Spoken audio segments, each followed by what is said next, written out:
تا الان فکر کردین یه قانون مهم چطور تصویب میشه؟ اونم توسط یه پادشاه مست. خب توی امپراتوری هخامنشی یه سنت خیلی عجیب برای قانونگذاری وجود داشت.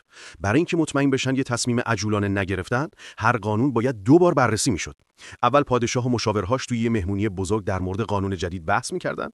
اگه اونجا به نتیجه میرسیدن و قانون رو تایید میکردن، تازه کار به مرحله دوم میکشید. روز بعد باید همون تصمیم رو این بار کاملا هوشیار دوباره تایید میکردن. این داستان‌ها فقط قصه نیستن. هرودوت، مورخ معروف یونانی، همه اینا رو نوشته.